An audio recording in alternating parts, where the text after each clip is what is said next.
네, 시청자 여러분 안녕하세요. 투더 골드문 진행의 문다연입니다. 어느덧 4월도 끝나가고 이번 한 주도 마무리되고 있습니다. 이번 주말이면 또 4월 월봉이 마감이 되고요. 또 5월이 시작됩니다. 4월 잘 마무리하고 또 5월 힘차게 시작할 수 있도록 오늘 방송에서 또 매매 전략 짚어드리겠습니다. 두 분의 전문가님들과 함께 할게요. 먼저 코인 사부님 모셔보겠습니다. 코인 한수님 어서 오세요. 네, 반갑습니다. 네, 오랜만에 인사드리는 것 같습니다. 코인 한수 전문가입니다.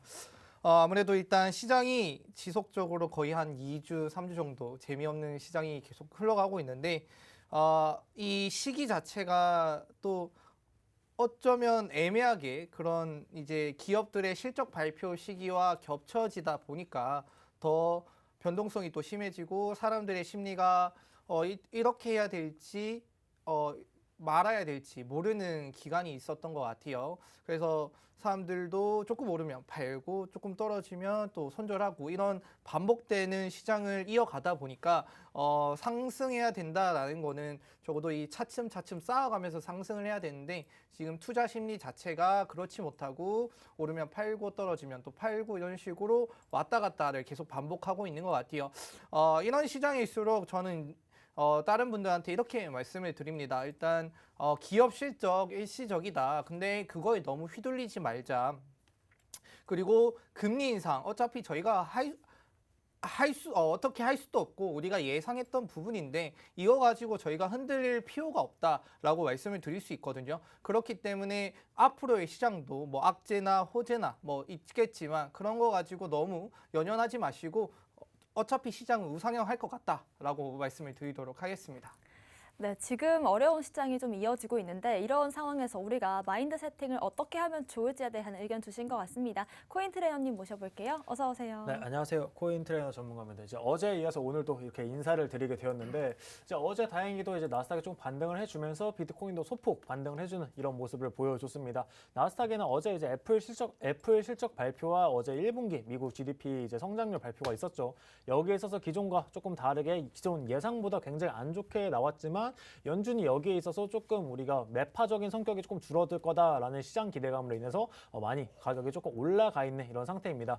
그럼에도 불구하고 우리 투자자분들 아직은 조금 보수적으로 접근해야 될 부분이 많다. 왜냐하면 기존에 이제 시장을 봤을 때 이틀 빠지고 하루가 기술적 반등을 해주는 이런 국면들이 굉장히 많았기 때문에 아직까지 조금 보수적으로 시장에 접근할 필요가 있고 조금 확실한 그런 자리가 나왔을 때 매매 타점 잡아서 그때 공격적으로 조금 매수가 들어가는 게 좋을 것 같고 오늘 투더 골드문 한번 같이 시청해 보시면서 이런 매력적인 자리는 언제쯤 우리가 매수 매도를 공격적으로 좀 진행할 수 있을지 체크해 보시면 좋을 것 같습니다. 네, 지금의 횡보 장세 이후에 우리가 또 적극적으로 투자할 포인트는 언제가 될지 짚어주신다고 합니다. 끝까지 함께해 주시길 바라겠고요. 시장 이슈들부터 체크해 보겠습니다. 먼저 코인 한수님. 네, 일단은 아무래도 지금 이제 기업 실적을 제가 지속적으로 발표하는 시기와 그다음에 이 암호화폐 시장이 어떻게 변동성을 좀 멈춰 있는 거래량이 많이 떨어져 있고 사람들의 심리가 많이 위축돼 있는 시기에 겹쳐졌다라고 말씀을 드릴 수 있는데 그래서 이 나스닥과 이 암호화폐 시장의 커플링이 조금 우려가 된다라고 말씀을 드릴 수 있을 것 같아요.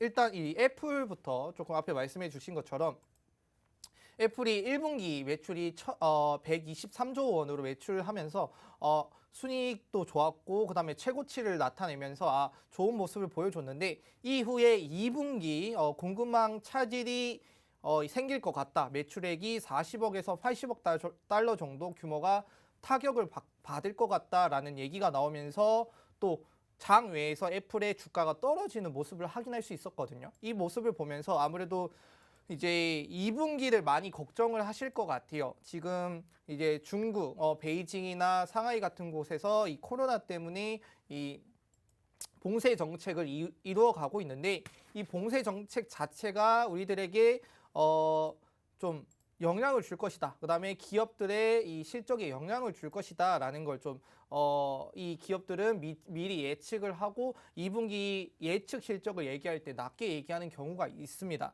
그래서 이런 수치를 보자면 사람들이 더 위축이 될 수밖에 없을 것 같아요.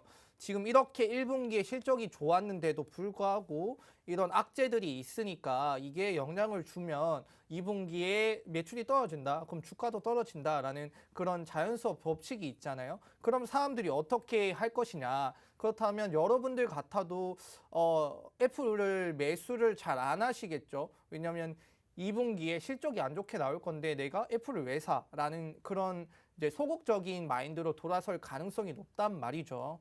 근데 그렇게 되면 이 시가총액 1위를 달리는 애플마저도 사람들이 등 돌려서 투자를 안 하시게 된다라면 그만큼 또 다른 종목에서나 특정 종목이 있을 수는 있겠지만 그런 종목에서도 충분히 변동성이 적어지는 모습이 나올 수 있을 것 같아요. 사실 이 코인이나 이 주식 같은 것도 어느 정도 변동성이 있어야 올라가든 떨어지든 할 텐데 이렇게 변동성 없이 특정 사람이 팔아버리면 쭉 빠지고 특정 사람이 사버리면 쭉 올라가고 이런 모습을 보여주거든요. 근데 이렇게 쭉 올라가는 거, 특정 사람이 사서 올라가는 거는 그 사람이 다시 팔면 떨어지기 마련이잖아요. 뭔가 기반이 다져진 상태로 오르는 게 아니라 그냥 순간적인 오름이라고 판단을 할 수 있는데 그렇게 되면 여러분들 지금 암호화폐 시장처럼 조금씩 이제 횡보를 하게 되면 어느 분들은 지루하다, 매일 시장을 보는데 똑같다, 뭐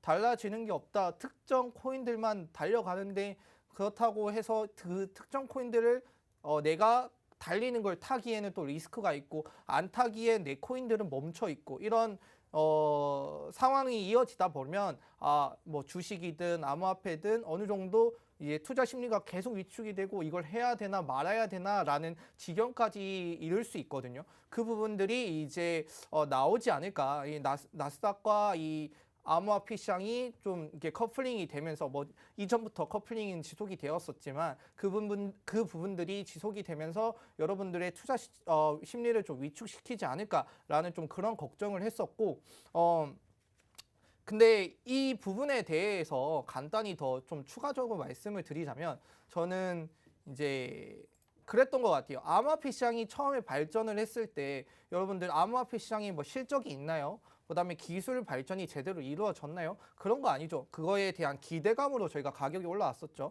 그리고 어느새 이제 규제라는 틀에 가까워졌고 마련이 돼가고 있는 상태입니다. 그렇다면 이 암호화폐 시장 기댈 곳이 없었어요. 그전 같은 경우는 암호화폐 시장이 기댈 곳이 없으니까 나스닥이나 특정 뭐 메타 같은 특정 주식이나 그다음에 뭐 코스피, 코스닥 이런 글로벌 경제에 많이 기대해 왔었거든요.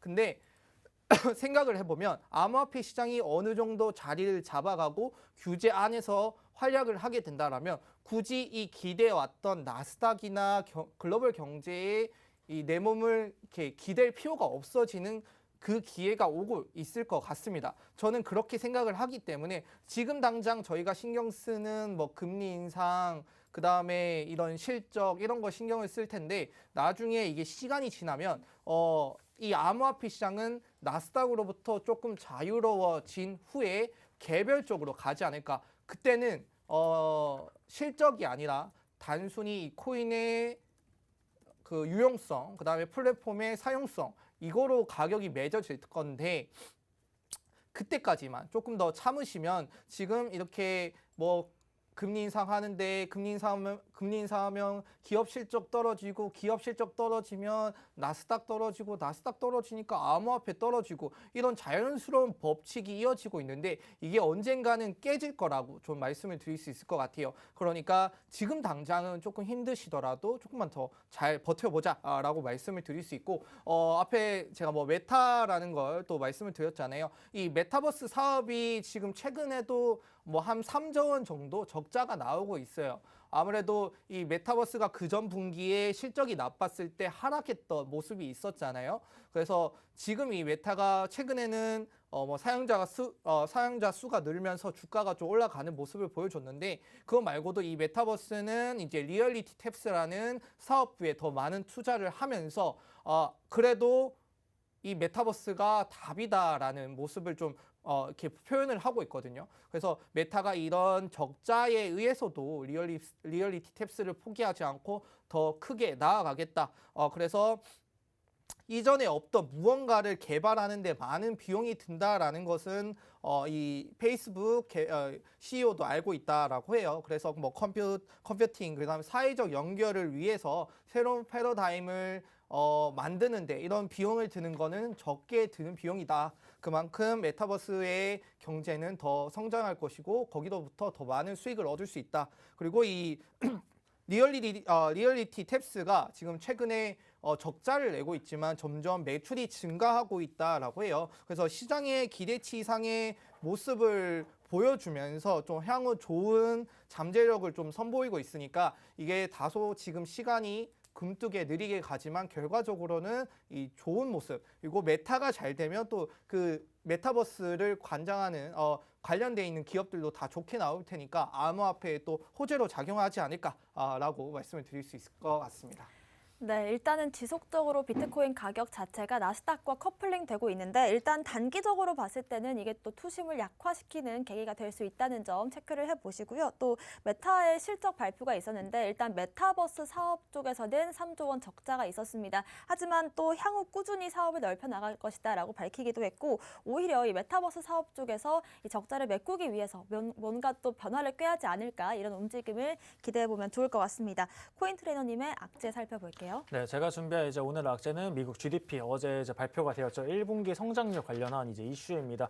기존에 이제 작년 4분기 때 미국 이제 GDP 성장률이 약 6.9% 정도 나왔습니다. 6.9%면 정말 미국에서 어마어마하게 높은 그런 수치예요. 보통 이제 1년에 2%, 3%대 이제 성장률을 기록해주는 미국이 이제 코로나 팬데믹 이후에 그 과정을 치유해 나간 과정에서 4분기 성장률이 6.9% 이렇게 많이 높게 나왔기 때문에 아마 연준에서도 지금 인플레이션이 굉장히 높지만 이거를 고성장으로 이제 커버를 해주기 때문에 우리는 매파적인 성격을 주고 우리 금리 인상을 해도 앞으로 경제는 지속적으로 성장할 거다라는 식의 이제 발언을 해오고 지금까지 이런 금리 인상 이슈를 가져왔던 건데 어제 이제 발표가 냈는데 어제 이제 발표가 마이너스 1.4%가 발표가 되었습니다.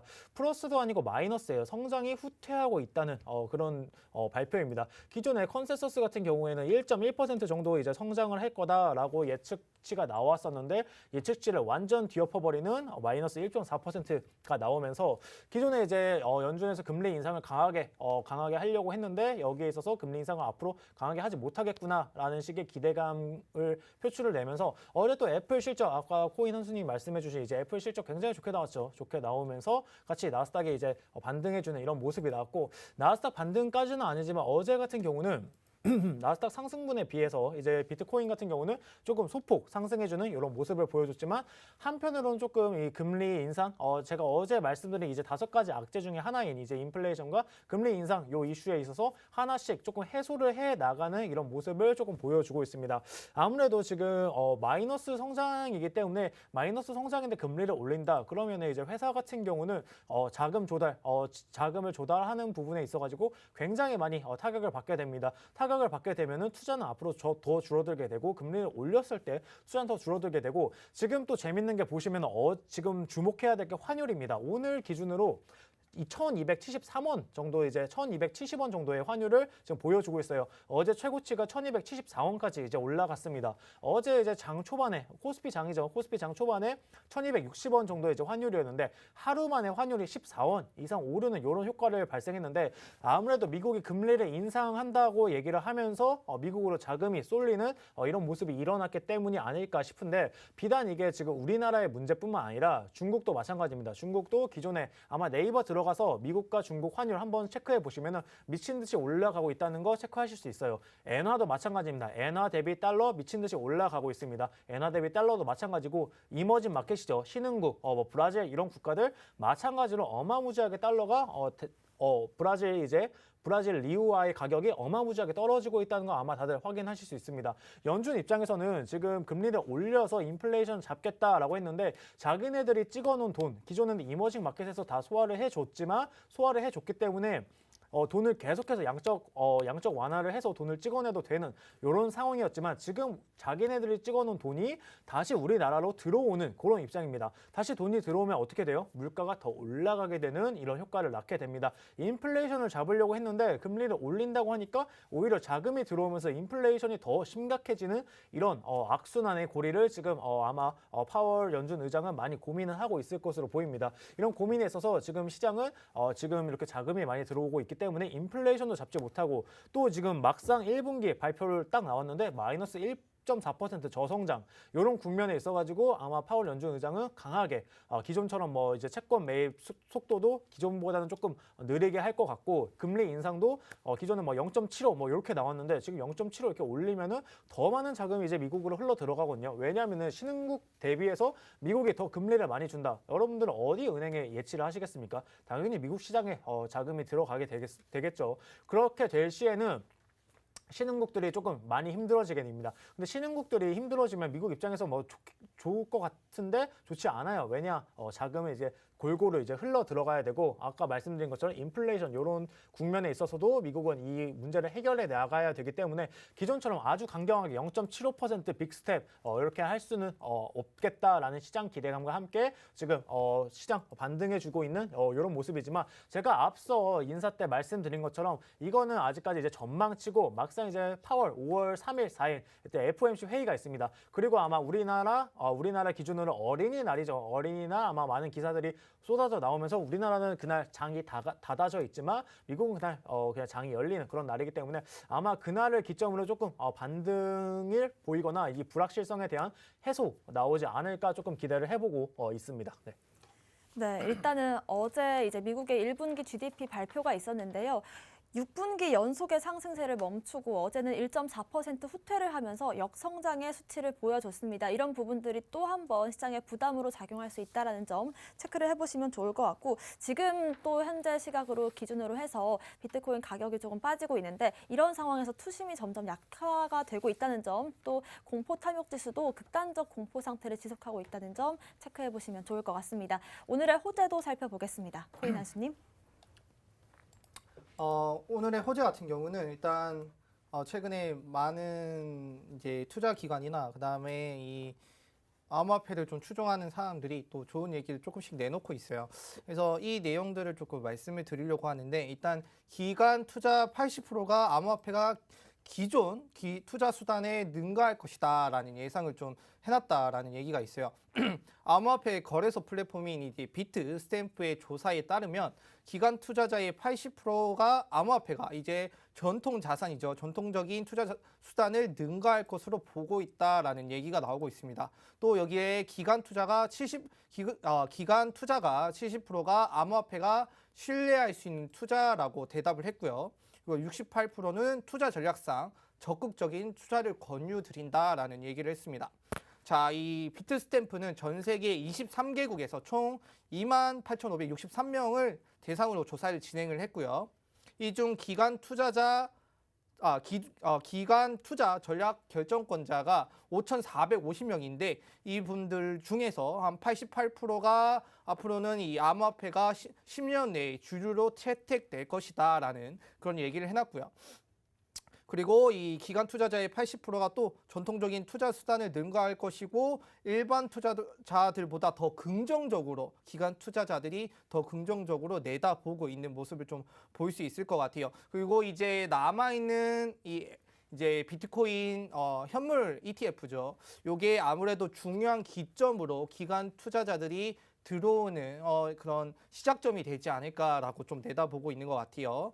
그리고 최근에 이제 판테라 캐피탈 CEO가 경제 쇼크에서 재산을 지켜줄 유일한 자산은 암호화폐다라는 얘기를 해놨습니다. 자, 이게 어떤 거냐면 앞에 말씀을 드렸다시피 제가 처음에 말씀을 드렸죠.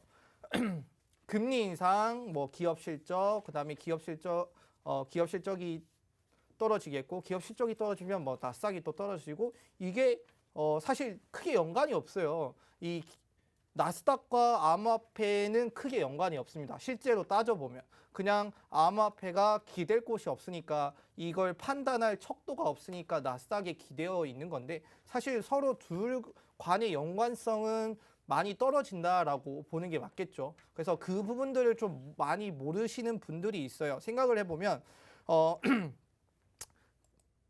이 암호화폐가 금리 인상에 어떤 영향을 받냐?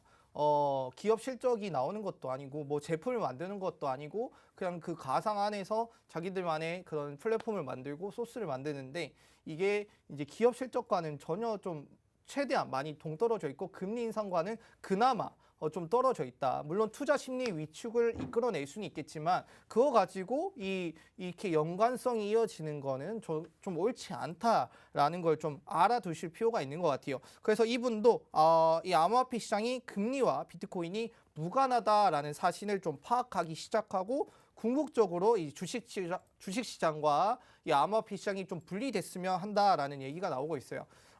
지금 이제 암호화폐가 어느 정도 한 10년 정도부터 조금씩 올라올 때 그 뭐 2년마다 엄청 스마트하고 좋은 인물들이 많이 쏟아져 나오고 있고 그 인물들은 기업에 들어가는 게 아니라 뭐 나스닥이 포함된 그런 기업들에 들어가는 게 아니라 오히려 암호화폐 시장에 더 뛰어드는 모습을 확인할 수 있다라는 얘기도 좀 곁들이면서 얘기를 했는데 궁극적으로 다시 말씀을 드리면 지금 당장은 이 나스닥에 좀 의지를 해서 가겠지만 나중에는 나스닥이 지금 이 차트 흐름이 뭐 쉽게 말씀을 드리면 ABC 파동에 의해서 뭐 떨어질 가능성이 있는 파동까지 와 있어요. 그렇게 되면 나스닥이 떨어진다라고도 보일 수 있는 위치거든요. 그러면 이걸 투자를 하시는 입장에서는 나스닥이 떨어질 것 같은데 여기에 투자를 하시겠습니까? 아니겠죠. 그러면은 그분들은 나스닥이 위험하니까 근데 나스닥이 빠진다라는 거는 그만큼 다른 기업들이 뭐 2분기, 3분기 실적들이 나빠진다라는 뜻이고 그러면 이 투자를 하는 사람들이 기존에 투자하던 그 풀에서 벗어나서 좀 더 새로운 투자가 가능한 곳에 이동할 가능성이 있다라고도 되풀이가 되는 거죠. 그렇기 때문에 지금 뭐 나스닥이나 뭐 코스피, 코스닥 같은 것들도 결국에는 하락한다라는 관점이 되면 투자를 해야 되는 사람들 입장에서는 좀 더 변동성이 있지만 그래도 그런 곳으로부터 나중에 결과적으로부터 이 분리될 가능성이 높은 암호화폐 시장에 들어오지 않을까라고 좀 기대를 해볼 수 있고 그렇기 때문에 이 시장 지금 당장 뭐 재미없고 하지만 조금만 더 기다리시고 잘 버티신다라면 결국엔 이 버티신 것만큼 여러분들한테 좋은 소식이 있을 거라 말씀을 드리도록 하겠습니다. 네, 이런 상황에서도 암호화폐에 대한 긍정적인 전망들은 계속해서 나오고 있습니다. 특히나 이 경제 쇼크에서 우리의 재산을 지켜줄 유일한 수단은 암호화폐다. 이런 말부터 해서요. 암호화폐가 기존의 여러 가지 투자 수단을 능가할 것이다. 이런 전망들까지 나오고 있으니까요. 지금의 당장 일일비 하시기보다는 이런 전망들에 좀 더 동조를 하시는 게 어떨까 싶습니다. 코인 트레이너님의 호재 한번 살펴볼게요. 네, 제가 이제 준비한 호재는 이제 어제 이더리움 이제 재단 얘기를 했는데 이더리움 관련해서 좀 얘기를 드리려고 해요. 제가 지금 이더리움 이렇게 많이 말씀드리고 좋다라고 하는 게 지금 여러분들이 좀 취할 수 있는 전략 중에서 이더리움을 조금 매수를 해가지고 비트코인과 이더리움이 같이 올라갈 때 그때 이더리움을 팔고 그 차액을 가지고 조금 좋은 공격적인 장이 됐을 때 그 차액을 가지고 나머지 알트코인들을 매수하고 수익을 본다면 복리로 조금 이득을 많이 볼 수 있는 그런 측면이기 때문에 제가 이더리움을 계속 말씀드리는데 우선적으로 지금 이더리움 뭐 계속 뭐 업데이트를 한다고 하는데 왜 업데이트를 하는지 굉장히 모르시는 분들이 많을 것 같아서 조금 가지고 나오게 됐습니다. 아무래도 이제 이더리움은 지금 모놀리틱 블록체인이라고 해요. 모놀리틱 블록체인인데 블록체인은 일단 세 가지가 굉장히 중요합니다. 이제 확장성이랑 탈중앙화랑 그다음에 보안성 이 세 가지가 굉장히 중요한데 이더리움 같은 경우는 이제 확장성 부분에 있어가지고 지금 조금 안 좋은 그런 모습을 보여주고 있죠. 다만 이제 보안성이 굉장히 뛰어납니다. 우선적으로 이더리움이랑 비트코인이 느린 이유는 노드 수가 굉장히 많아서 네트워크 활성도가 높아서 보안과 탈중앙화 측면에서는 이제 아주 훌륭하지만 네트워크를 이제 검증하는 과정, 노드가 많기 때문에 그걸 다 일일이 하나씩 다 검증하는 과정에 있어서 처리 속도가 매우 느린 이런 모습을 보여줍니다. 이걸 보통 이제 이 처리 속도를 TPS라고 하는데요. 트랜잭션 이제 per second라고 해가지고 이 처리 속도를 이제 TPS라고 합니다. 이더리움 같은 경우 8에서 15 정도 비트코인은 1에서 8 정도 이 정도 속도를 가지고요. 최근에 이제 이더리움 대항마로 이제 뭐 나왔던 이제 니어 프로토콜, 이전 레이어드 1 코인이죠. 니어 프로토콜, 코스모스 이런 코인들 같은 경우는 2200 정도가 속도가 나옵니다. 기존에 대비해서 굉장히 빠른 듯하지만 아직까지 우리 블록체인 뭐 비자 카드 이런 데는 거의 뭐 TPS 처리 속도가 약 5만, 50만 뭐 이렇게 나오는 이런 국면이기 때문에 아직까지는 우리 전송할 때 좀 느리다. 왜냐하면 우리가 실제로 우리가 뭐 업비트에서 바이낸스 이렇게 보낼 때 뭐 가장 전송 속도가 빠르다. 리플 보내도 약 2분 정도가 걸리죠. 근데 우리가 실제로 뭐 해외 은행에 송금을 한다. 정말 빠르게 끝납니다. 몇 초면은 이제 송금됐고 거기서 확인해주고 이런 절차들을 거치게 되는데 아직까지 블록체인 같은 경우는 이 TPS 속도에 있어서는 기존의 전통 금융을 많이 따라가려고 노력하지만 물론 이제 보안성에 있어서는 이게 블록체인이라는 것 자체가 모두가 공유하고 이런 부분에 있어서 강점을 가지지만 아직 TPS 속도는 기존 금융을 조금 이기기는 조금 힘들지만 계속해서 기술력 발전해 나가고 있으니까 보안성이라는 부분에 있어서 기존 전통 금융과는 이제 뛰어넘을 수 없는 그런 차이를 가지고 있는 그런 기술이기 때문에 이런 부분만 조금 보완하면 될 것 같습니다. 우선적으로 제가 말씀드리는 거는 이 모놀리틱 블록체인이라고 해요. 모놀리틱 블록체인이라고 하면은 이 실행과 보안, 컨센서스 그리고 데이터 가용성 이 세 가지 부분에 있어가지고 실행 같은 경우는 이제 블록체인 내 이제 모든 트랜잭션을 실행하고 처리하는 이 작업이랑 이제 보안 컨센서스 말 그대로 이제 보안입니다. 보안 같은 부분에서 굉장히 뛰어나요. 레이어드 1 코인은 모놀리틱 코인은 이제 한 군데서 이걸 다 처리하기 때문에 굉장히 이거 보안도 뛰어나고 실행도 뛰어나고 그다음에 데이터 가용성 누구나 이제 블록체인에 기록된 이제 데이터를 언제든지 확인할 수 있도록 이 트랜잭션을 영구적으로 이제 기록하는 작업인데 이런 부분에 있어서 레이어드 1 코인들은 굉장히 뛰어납니다. 하지만 제가 앞서 말씀드린 이 노드 수가 많다는 거 느려요. 느리기 때문에 굉장히 답답합니다. 그리고 이더리움 같은 경우 가스비 진짜 비싸죠. 메타마스크에서 한번 뭐 거래해 보신 분들은 아마 아실 거예요. 가스비가 어마무지하게 무시할 수 없는 수준이라는 거. 우리가 뭐 리플 보내는 거 굉장히 쌉니다. 1, 2풀이면 뭐 보낼 수 있어요. 근데 이더리움 같은 경우 가스비 굉장히 비쌉니다. 그렇기 때문에 이더리움으로 전송 잘 안 하죠. 이런 이유가 이더리움이 가지고 있는 이제 한계 이제 좀 단점인데 이거를 조금 업그레이드 하려고 여기서 이제 2.0으로 넘어가는 과정은 이제 모놀리틱에서 이제 모듈형 블록체인으로 이제 넘어가려는 과정을 지금 비탈린 부테릭이 이더리움 재단과 함께 진행 중입니다. 이더리움 2.0에 나온 거 보면은 일단 뭐 제가 계속 언급드렸던 이제 뭐 POS 지분 증명, 작업 증명 이제 채굴하는 방식에서 지분 증명 방식 그리고 이제 샤딩 기술 도입 그리고 그다음에 그 이후에는 JK 롤업 이런 이슈들이 많이 기다리고 있는데 이런 이슈에 있어가지고 이더리움 2.0이 기존의 모놀리틱에서 모듈형이라고 하면은 하나의 레이어에서 모든 제가 말씀드린 이제 모든 작업 이걸 처리하는 게 아니라 각자 레이어가 여러 가지가 존재를 하고 각자 레이어에서 제가 말씀드린 이제 처리를 각자 한 다음에 그걸 한 번에 합쳐가지고 뭐 전송을 하는 이런 시스템을 말하는데 이렇게 모듈형 블록체인의 모습으로 가려는 노력을 하고 있는 게 지금 이더리움 2.0 업데이트입니다. 기존에 이제 가지고 있었던 이제 뭐 보안성도 다 지키면서 단점인 확장성 이슈를 이제 이기려고 이제 하고 있고요. 이렇게 만약에 이더리움이 이제 2.0 업데이트가 되면 향후 이제 TPS 제가 앞서 말씀드린 속도는 아마 이더리움 머지 업데이트 이후에는 1100에서 약 5000 정도 사이가 나온다고 합니다. 기존에 언급드렸던 니어 프로토콜 굉장히 빠른 2200보다 더 높은 수치로 이제 업그레이드가 되고요. 그다음에 데이트샤드라는 V업 업그레이드를 통하면은 약 이제 TPS 속도가 85000 그 이후에 한 번 더 업그레이드 이거는 아마 한 2025년에서 6년 정도 사이로 이제 예상을 하고 있는데 이 업데이트를 진행하면은 32만에서 136만 정도로 TPS 속도가 빨라진다고 합니다. 레이어들을 각자 여러 개를 만들기 때문에 더 처리 속도가 굉장히 빨라지는 이런 효과도 났고 가스비도 점점 줄어들어서 제가 앞서 말씀드린 뭐 비자 카드, 마스터카드 TPS 속도 50만입니다. 이 50만 속도보다 더 빠르게 이더리움을 전송할 수 있는 이런 국면을 보여주니까 앞으로 이제 그리고 아주 궁극적으로는 2030년까지는 1,500만 TPS 정도를 이제 뽑아내겠다라고 비탈린 부테릭이 이제 이더리움 재단과 함께 발표를 한 이런 내용입니다. 제가 말씀드린 내용은 다 이더리움 2.0 백서에 잘 적혀져 있으니까 한번 찾아보셔도 좋을 것 같고 앞으로 지금 이렇게 굉장히 앞으로 향후 전망도 좋고 앞으로 잘 쓰일 것 같은 이더리움 제가 말씀드린 제 투자 전략 지금 비트코인이랑 이더리움 지금 좀 사놨다가 지금 이더리움 굉장히 매력적인 구간이에요. 매력적인 가격대니까 지금 사놨다가 조금 장세가 좋아진다라고 하면은 그 차액을 가지고 나머지 알트코인들 매수해서 복리로 이렇게 투자해 보시면 훨씬 좋지 않을까 생각해 봅니다. 네. 네, 일단 이더리움 2.0 백서에 나와 있는 내용들을 좀 더 알기 쉽게 정리를 해주신 것 같습니다. 특히나 지금 시장에서 우리가 취할 수 있는 전략으로 굉장히 또 안정적인 그런 전략이 아닐까 싶은데요. 비트코인이나 이더리움을 지금 부분에서 일정 부분 좀 포트폴리오에 담으셨다가 향후 또 이제 가격이 폭발적으로 알트코인 순환 장세가 올 때 그 실현 차익 매물을 가지고 또 알트코인들을 적극적으로 매수하는 것도 좋은 전략이 될 것 같습니다. 코인 이슈들 살펴봤고요. 저희는 잠시 뒤에 코인콕으로 돌아오겠습니다.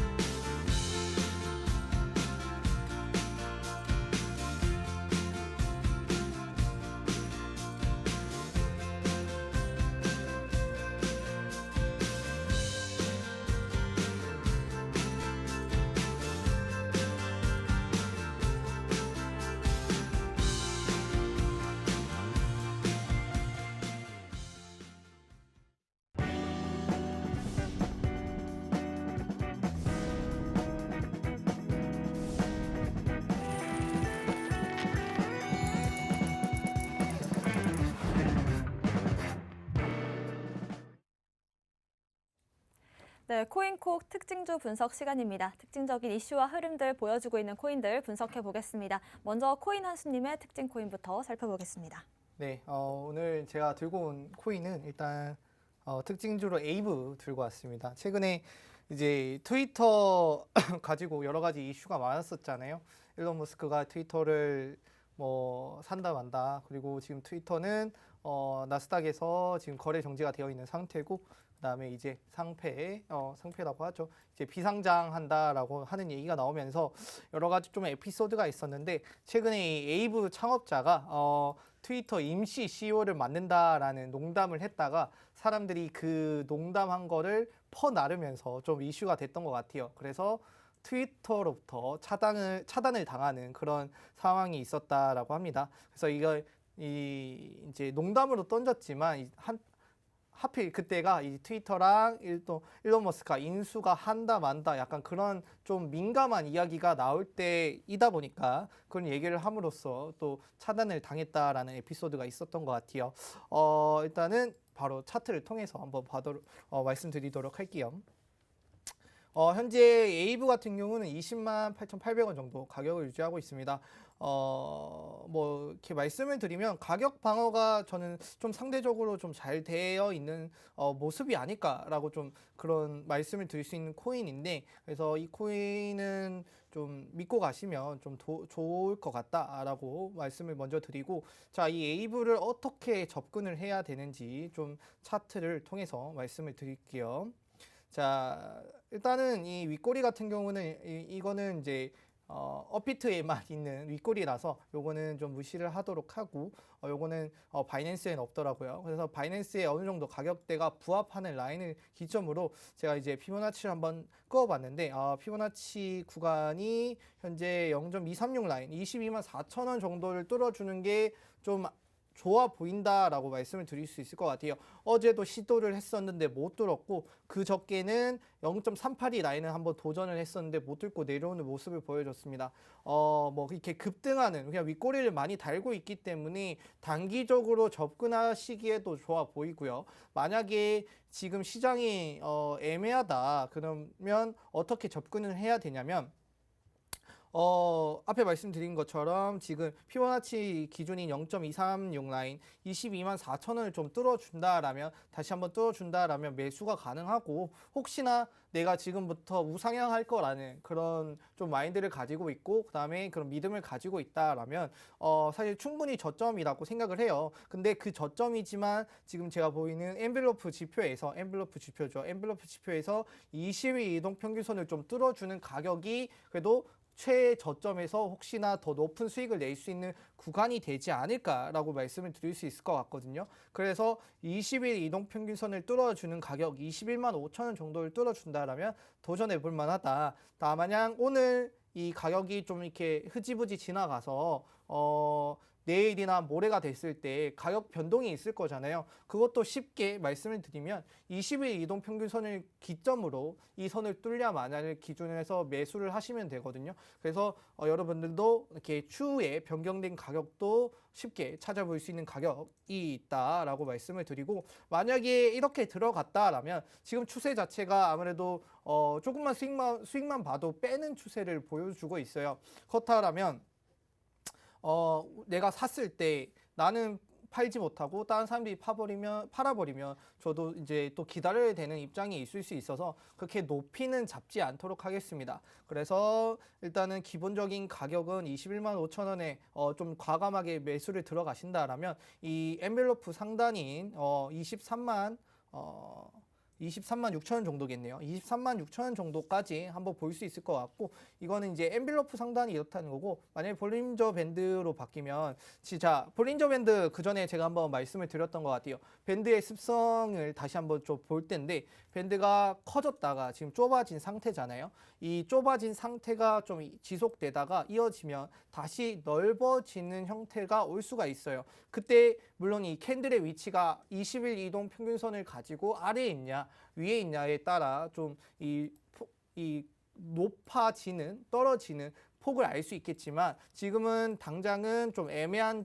지점에 와 있다. 그래서 이렇게 횡보를 이어간 이후에 만약에 지금 당장이 아니더라도 20일 이동 평균선 뚫었을 때 그 위에서 캔들이 돌 때, 그러면 다시 급등할 가능성을 한번 바라볼 수 있는 가격대이다라고 말씀을 드릴 수 있고, 전체적인 추세 자체는 원래는 4시간 봉 같은 경우는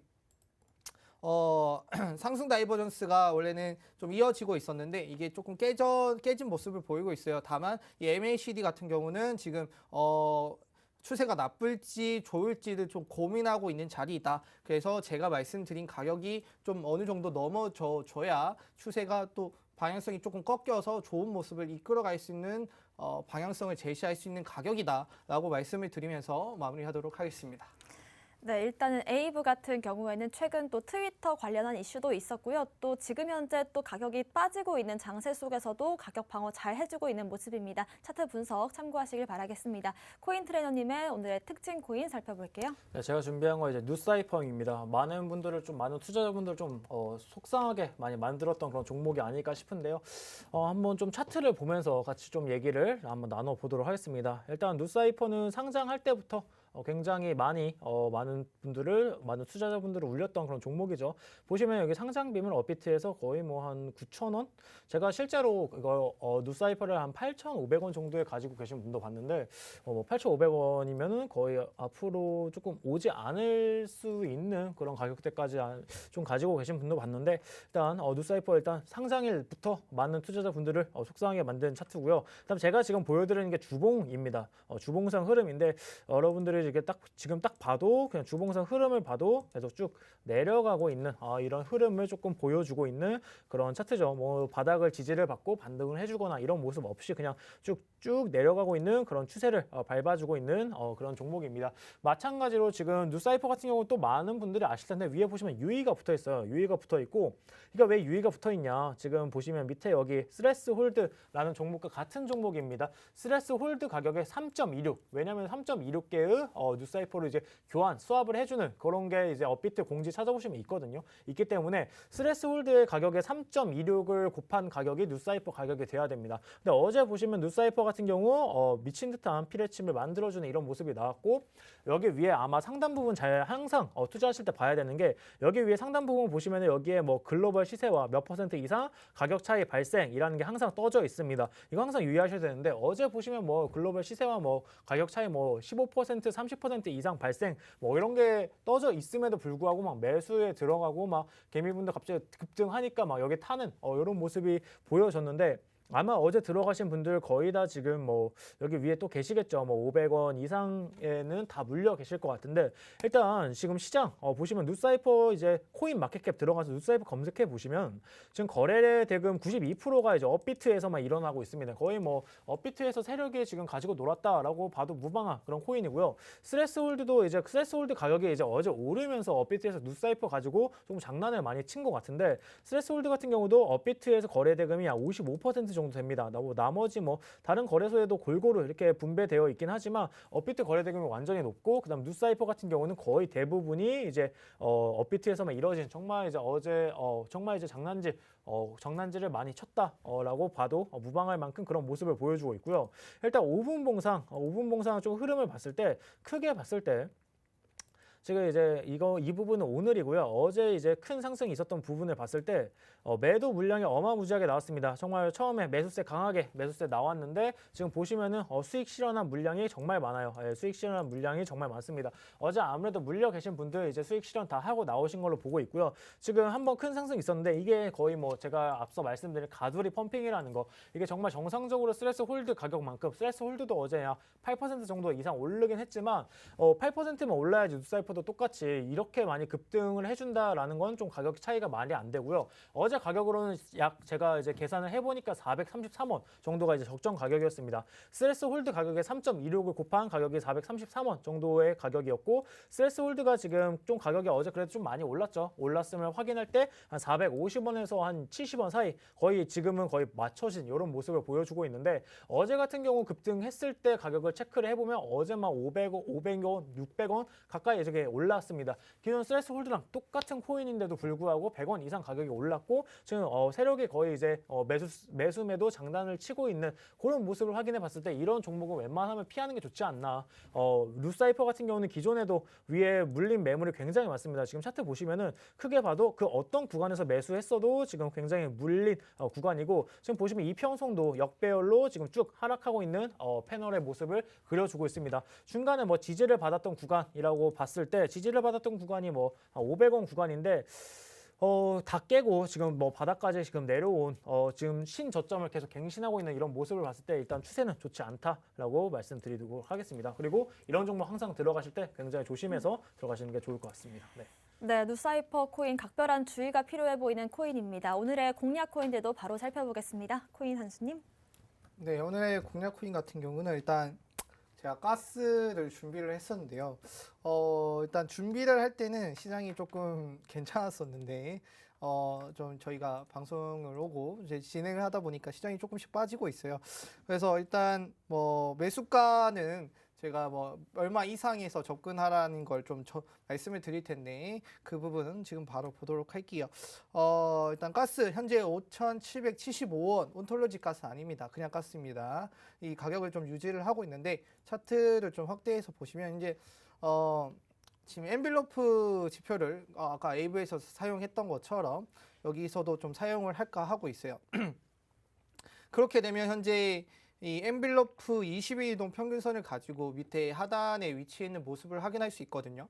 그러면은 이 20일 이동 평균선을 뚫어주는 가격을 제가 매수 시점으로 한번 전달해 드릴 거고요. 그 가격은 6,080원 정도에서 이상 올라왔을 때 매수를 좀 권유드리도록 하겠습니다.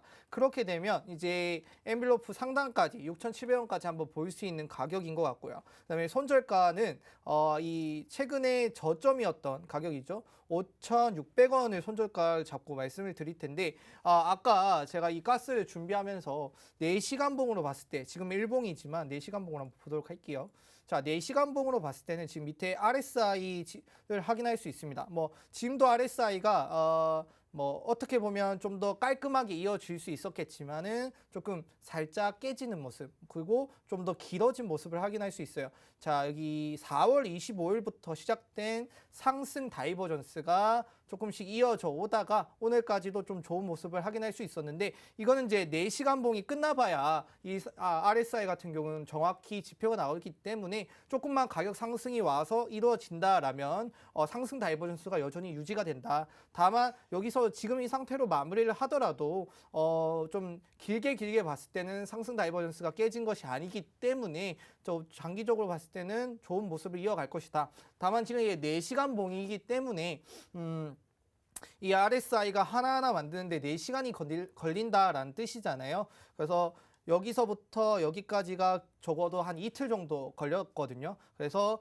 앞으로의 이 다이버전스도 한 이틀 정도 간격을 두면서 바라보시면 그래도 저점이 조금씩 높아지고 RSI가 상승 다이버전스가 나온다라면 충분히 접근할 수 있는, 그리고 그 접근 금액은 아무래도 20일 이동평균선을 뚫는 6,080원이 좀 좋아 보인다. 그리고 매도가는 6,700원, 손절가는 5,600원이다라고 말씀을 드리도록 하겠습니다. 네, 일단은 가스 차트 분석까지 진행해 봤고요. 일단 비트코인 상황을 보시면서 매매하시는 게 중요한 시점이다라는 말씀까지 덧붙여 주셨습니다. 코인 트레이너님의 오늘의 공략 코인 살펴보겠습니다. 네, 제가 준비한 이제 공략 코인 어제 제가 특징으로 가지고 왔다 이제 카바입니다. 카바 이제 제가 어제 막 말씀을 드렸었는데 우선적으로 이제 호재 말씀드리면 5월 10일 날 메인leg 출시가 있고요. 자세한 건 조금 차트 보면서 한번 얘기를 해보도록 하겠습니다. 우선 이제 카바 보시면은 정보 일단 들어가서 보시면은 시가총액 한 1.3조 원 적정한 정도 수준의 이제 시가총액이고요. 지금 최근에 카이버 네트워크랑 이제 카바 이 두 가지가 굉장히 조금 핫하게 잘 가고 있는데 아무래도 앞에 카자 붙은 친구들이 지금 정배열로 지금 잘 올라가 주고 있는 이런 모습 보여주고 있습니다.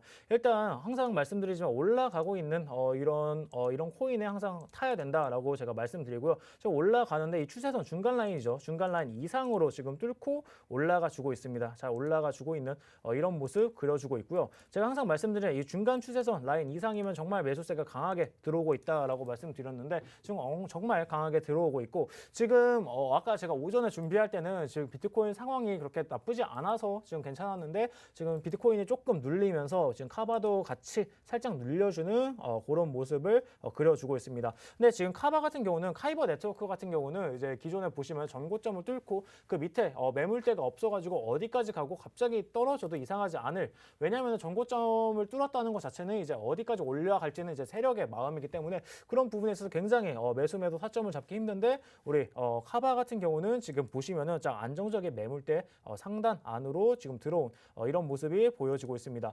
기존에 이제 매물대죠. 이제 큰 매물대입니다. 이 구간을 뚫고 올라가면은 제가 지금 잡은 이제 선근 요 구간이죠. 이 구간 제가 빗금친 이 구간 7,800원 이상 여기를 위에 뚫고 가면은 정말 전 고점 라인인 여기 쌍봉이죠. 크게 봤을 때 이 M자형 패턴을 그렸던 이 쌍봉 라인까지도 한번 시도해 볼 수 있는 라인. 이 라인 대 가격대가 지금 약 11,000원 정도 되는데 11,000원까지도 노려볼 수 있는 그런 좋은 그림으로 올라가고 있는 그런 차트의 흐름이라고 지금 보여지고요. 다만 이제 제가 말씀드린 7,800원 이상으로 뚫고 갈 때 그런 모습이 보일 것 같습니다. 그렇기 때문에 1차적인 목표가는 7,800원 구간에서 반 정도 익절하시고 나머지는 들고 계시다가 만약 7,800원 이상에서 안착하고 그 이상 도약을 준비한다라고 하시면 거기서 파시고, 그게 아니다라고 하면은 7,800원 라인 때 딱 잡고 거기에서 매도 손절가 잡고 진행하시면 좋을 것 같습니다. 마찬가지입니다. 제가 이제 또 손절가도 드려야겠죠. 손절가도 드려야 되는데 지금 이렇게 봤을 때 손절가 라인 같은 경우는 기존에 지지를 받았던 구간입니다. 약 손익비를 봤을 때 약 마이너스 8% 정도 되네요. 8% 정도 되는 구간이 전에 밑꼬리를 달고 지지를 받았던 구간이 약 한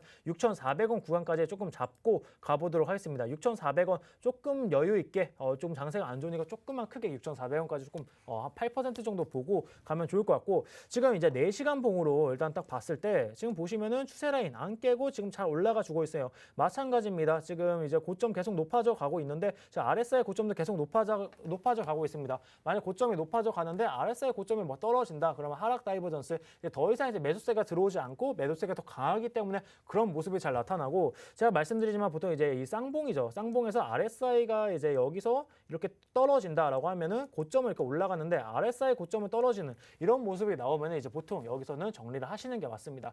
그리고 다이버전스 같은 경우에는 1시간, 4시간 봉이 일봉이 가장 정확하지만 일봉상 흐름을 체크하면 조금 늦은 감이 있습니다. 그렇기 때문에 4시간 봉 정도 체크를 했을 때 제일 신뢰도도 높고 빠르게 조금 대처를 할 수 있는 이런 부분이기 때문에 만약에 앞으로 투자를 하실 때 이런 쌍봉 부분에 있어가지고 RSI가 좀 떨어진다라고 하신다면은 이런 부분에서는 반 정도 뭐 익절을 하시던지 이렇게 매매를 진행하시면 좋을 것 같고, 지금 이제 카바 차트 같은 경우는 이런 부분에 있어가지고 그런 다이버전스 없이 잘 올라가주는 이런 패턴 그려주고 있고, 마찬가지입니다. 지금 MACD 이런 나머지 지표 같은 걸 봤을 때도 무난하게 가고 있고, 또 거래량 중요하죠. 지금 매수 들어갔을 때 거래량, 지금 매도했을 때 잘 나오지 않고 있는 이런 모습들 4시간 봉, 1시간 봉에서도 다 확인 가능하십니다. 그렇기 때문에 앞으로도 카바는 충분히 매물대 잘 소화해주고 있고 기존에 앞으로 추가적인 상승 여력 충분하다라고 말씀드리도록 하겠습니다.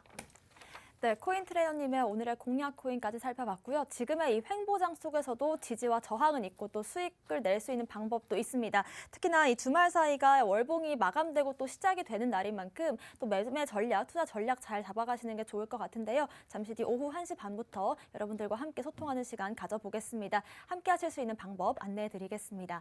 먼저 컴퓨터로 들어오시는 분들은요. 팍스경제TV 홈페이지에 들어오셔서 좌측 하단 보시면 투더 골드문 배너가 있습니다. 배너를 클릭하시면 바로 전문가님들의 실시간 무료 방송 함께 하실 수가 있고요. 또 핸드폰으로 들어오실 분들은 여러분들께서 매일 쓰고 계시는 녹색 창에 투더 골드문 검색하시면 상단 사이트 통해서 또 함께 하실 수가 있습니다. 저희가 오늘 준비한 소식은 여기까지입니다. 또 본 방송에서 제공하는 정보는 투자 판단의 참고 자료일 뿐이며 특정 자산 가치의 상승과 하락을 보장하지 않는다는 점 유의하시길 바라겠습니다. 저희는 다음 이 시간에 오겠습니다. 시청자 여러분 고맙습니다.